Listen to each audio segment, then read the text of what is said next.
18 ذی الحج حضرت عثمان غنی رضی اللہ تعالی عنہ کا یوم شہادت ہے۔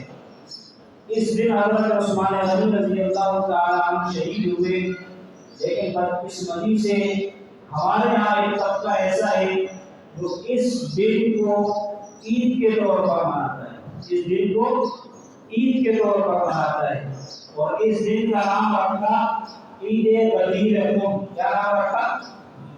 عید غدیر قوم۔ آج کل تو سوشل میڈیا کا دور ہے، ہر جگہ آپ نے سنا ہوگا، دیکھا ہوگا، پڑھا ہوگا۔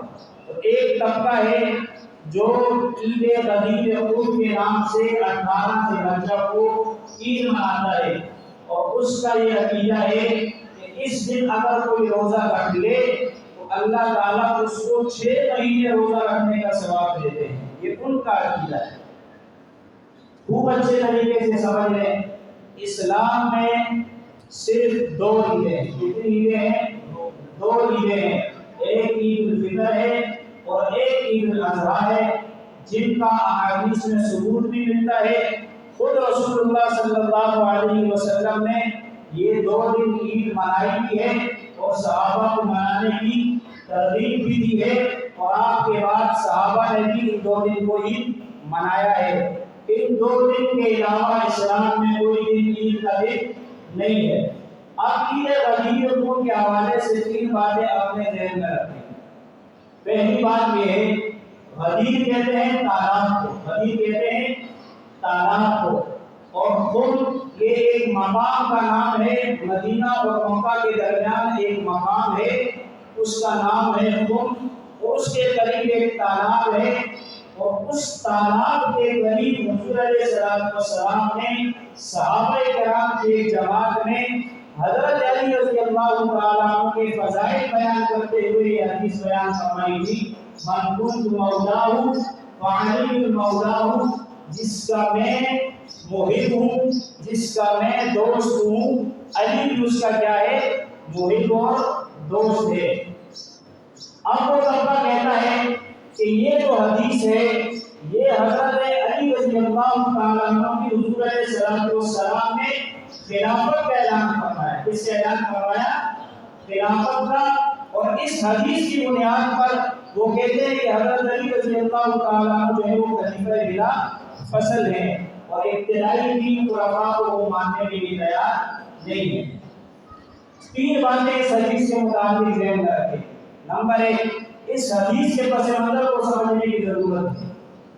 حضور علیہ السلام نے یہ جو بات صحابہ کرام کے درمیان فرمائی، یہ موقع وہ تھا کہ حجۃ الوداع کے موقع پر حضور علیہ السلام جب حج کر چکے اور حج سے واپسی پر حضور علیہ السلام مدینہ تشریف لے جا رہے تھے، اس موقع پر آپ علیہ السلام نے یہ بات ارشاد فرمائی۔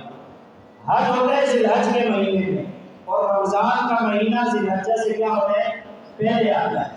حضور علیہ السلام نے رمضان المبارک کے مہینے میں حضرت علی رضی اللہ تعالیٰ عنہ کے ساتھ 300 صحابہ کرام کی جماعت کو یمن کی طرف روانہ فرمایا۔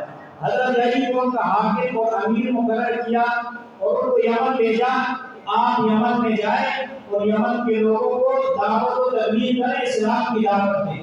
گویا 300 لوگوں کی جماعت کی حضور علیہ السلام نے یمن تشریف فرمائی۔ حضرت علی روانگی کے لیے جب جا رہے تھے، حضور علیہ السلام سے فرمایا، یا رسول اللہ، میں کم عمر ہوں، میں لوگوں کے درمیان کیسے فیصلے کروں گا؟ حضور علیہ السلام نے کہا 3 باتوں کا خیال کرنا۔ نمبر 1، لوگوں کو اسلام کی دعوت دینا۔ نمبر 2، فیصلہ کرنے میں جلدی نہ کرنا۔ اور نمبر 3، جب بھی فیصلہ کرنا دونوں فریقین کی بات سننے کے بعد فیصلہ کرنا۔ پھر حضور علیہ السلام نے حضرت علی کے سینے پر ہاتھ مارا اور دعا کی، کہا یا اللہ علی کے دل کو ثابت رکھ اور اس کی زبان کو درست رکھ۔ حضرت علی حضور علیہ السلام سے دعا لے کر یمن کی طرف روانہ ہو گئے۔ یمن میں اسلام کی دعوت دینا شروع کی، بہت سے قبائل اسلام میں داخل ہو گئے۔ اس موقع پر حضرت علی رضی اللہ تعالیٰ عنہ کے ساتھ جو جماعت تھی ان کو بہت سارا مال غنیمت بھی حاصل ہوا، بہت سارا مال غنیمت بھی حاصل ہوا۔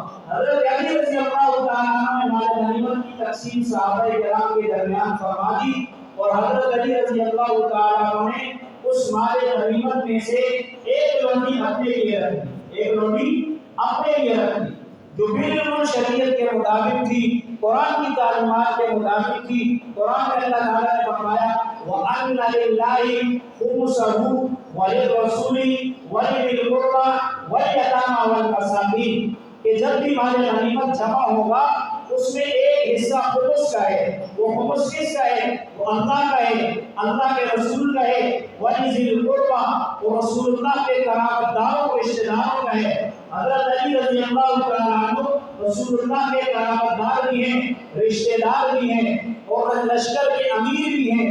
حضرت علی کا یہ جو فیصلہ تھا بالکل قرآن کی تعلیمات کے مطابق تھا، لیکن کچھ صحابہ کرام نے اس معاملے میں حضرت علی رضی اللہ تعالیٰ عنہ کے ساتھ اختلاف صحابہ کا حضرت علی کے ساتھ اس معاملے میں کیا ہوا؟ اختلاف ہو گیا۔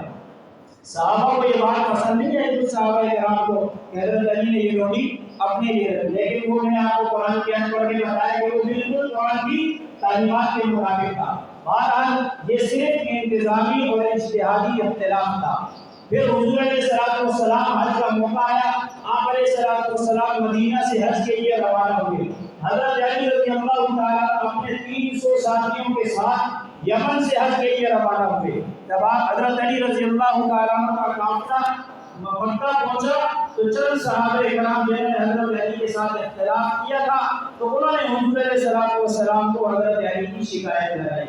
اس طریقے سے حضرت علی نے مال غنیمت تقسیم کیا ہے اور ایک لونڈی حضرت علی نے اپنے لیے رکھی ہے۔ حضور علیہ السلام نے اس موقع پر صحابہ کرام کو سمجھا دیا، بات ختم ہو گئی۔ عام ترین بات یہ ہے کہ اسی موقع پر حج 9 ذی الحجہ کو حضور علیہ السلام نے عرفات کے مقام پر خطبہ حجۃ الوداع کا خطبہ دیا ہے اور اس خطبے میں اللہ تعالیٰ نے آیت نازل فرمائی اس موقع پر اليوم اکملت لکم دینکم واتممت علیکم نعمتی ورضیت لکم الاسلام دینا۔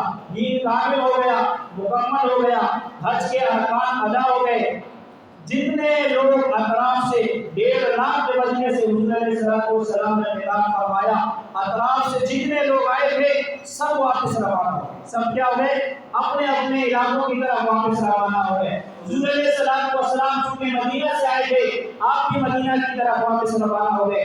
حضرت علی کے ساتھ جو 300 لوگ تھے وہ بھی حضور علیہ السلام کے ساتھ مدینہ واپس روانہ ہوئے۔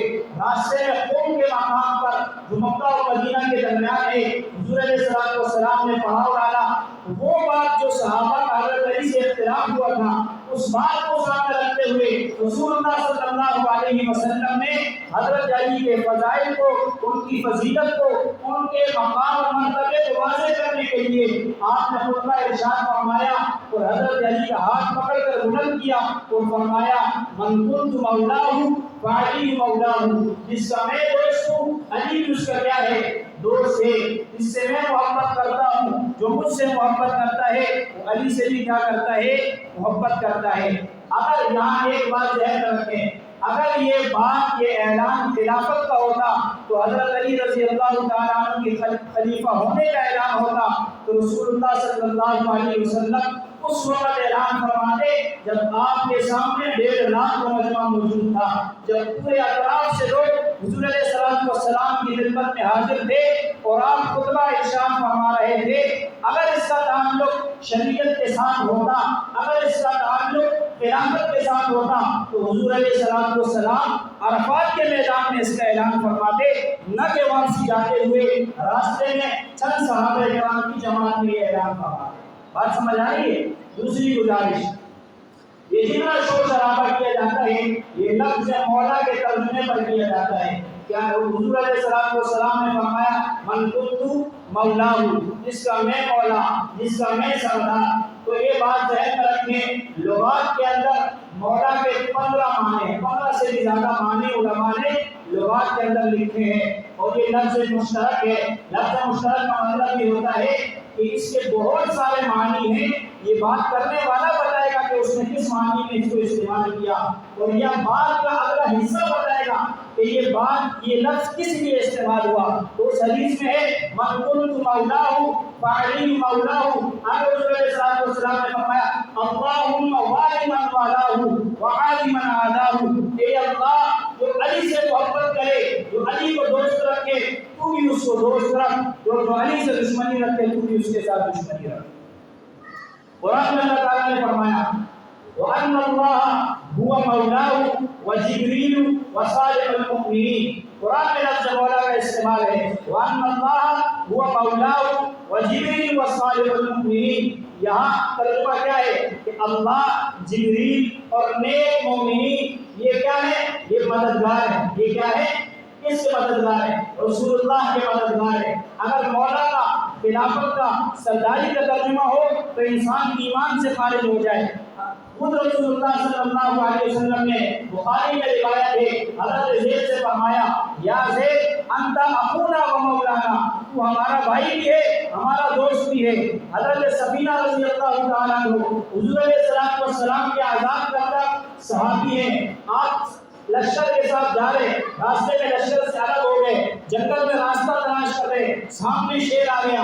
مشکات کے اندر یہ روایت موجود ہے، شیر پر حضرت سفینہ نے فرمایا انا سفینہ مولا رسول اللہ صلی اللہ علیہ وسلم، لفظ مولا کا استعمال کیا، کہا میں وہ سفینہ ہوں جس کو رسول اللہ صلی اللہ علیہ وسلم نے غلامی سے آزاد کیا ہے۔ ہر جگہ مولا کا معنی سردار کا نہیں ہے، ہر جگہ مولا کا معنی خلیفہ ہونے کا نہیں ہے۔ تیسری گزارش، اہل تشیع کی کتاب ہے حیات القلوب، اس کتاب کا درجہ ان کے یہاں ایسا ہے جیسے ہمارے ہاں بخاری اور مسلم کا درجہ ہے۔ بخاری کا درجہ ہمارے ہاں ہم کہتے ہیں اصح الکتب بعد کتاب اللہ، کتاب اللہ کے بعد اگر کسی کتاب کا درجہ ہے تو وہ بخاری کا درجہ ہے۔ ان کے ہاں حیات القلوب کا درجہ ایسا ہے جیسے بخاری کا ملا مجلسی اس کا لکھنے والا ہے، وہ اس کتاب میں ایک روایت لاتا ہے کہ حضرت علی سے پوچھا گیا کہ حضور علیہ السلام نے آپ کی خلافت کی وصیت کی تھی یا نہیں کی تھی، تو حضرت علی جواب دیتے ہیں، حضرت علی نے فرمایا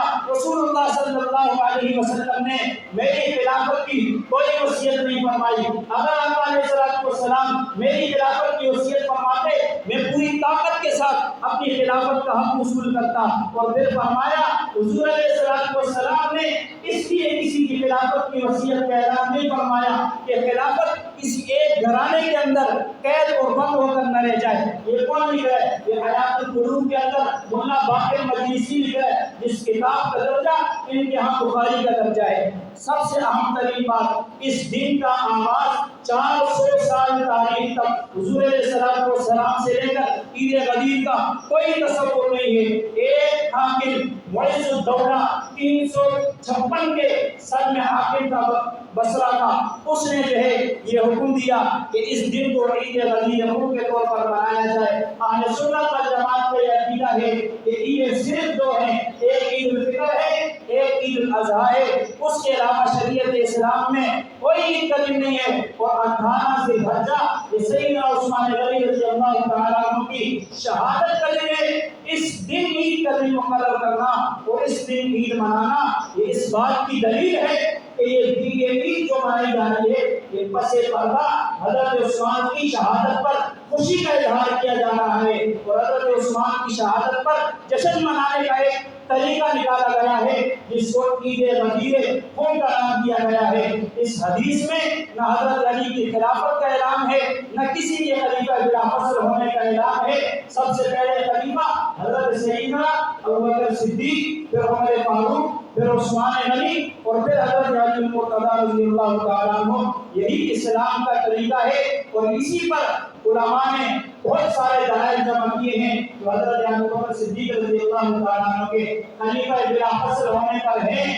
آج ہمارے بہت سے سادہ لوگ مسلمان ان کی باتوں میں آ کر، اس چیز میں آ کر جو ہے وہ بھی اسلام میں رنگ جاتے ہیں اور اس دین میں شامل ہو جاتے ہیں۔